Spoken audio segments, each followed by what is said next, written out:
আসসালামু আলাইকুম। আশা করি সবাই ভালো আছেন। আজকে ৬ই আগস্ট। সকালটা নতুনভাবে শুরু হলো। স্বাধীন বাংলাদেশে স্বাধীনভাবে যারা আমাদের স্বাধীনতা এনে দিতে নিজেদের বুকের রক্ত বাংলার মাটিতে ঢেলে দিয়েছে তাদেরকে জানাই বিনম্র শ্রদ্ধা। যারা এখনো হসপিটালে আহত অবস্থায় এবং পঙ্গু খুব খারাপ অবস্থায় আছে তাদের প্রতিও শ্রদ্ধা জানাই। হাজার হাজার ছাত্রছাত্রীর প্রাণের বিনিময়ে আবার বাংলাদেশ স্বাধীন হলো। কণ্ঠরোধ করা ১৭ বছর বাক স্বাধীনতা, একনায়কতন্ত্র স্বাধীনতা কায়েম করতে এই দেশে যে পরিমাণ রক্তক্ষরণ হয়েছে তাদের প্রত্যেককে শ্রদ্ধা জানাই।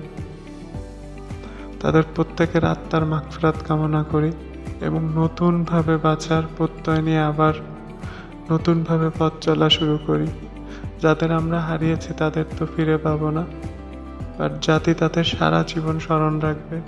তাদের প্রত্যেকটা রক্ত ফোটার কথা জাতি প্রতি মুহূর্তে মনে রাখবে।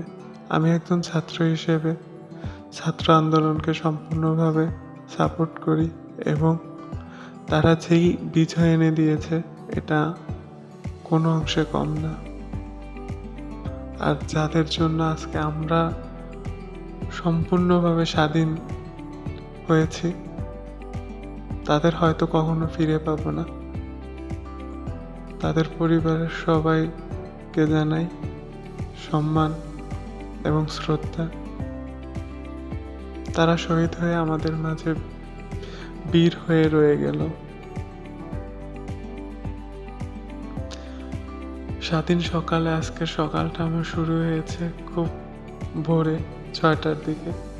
তো আজকে অনেকটাই নিঃশ্বাসে কেমন অন্যরকম একটা ভালো লাগা কাজ করতেছে। তো এখানে খুদে ভাত রান্না হলো আজকে।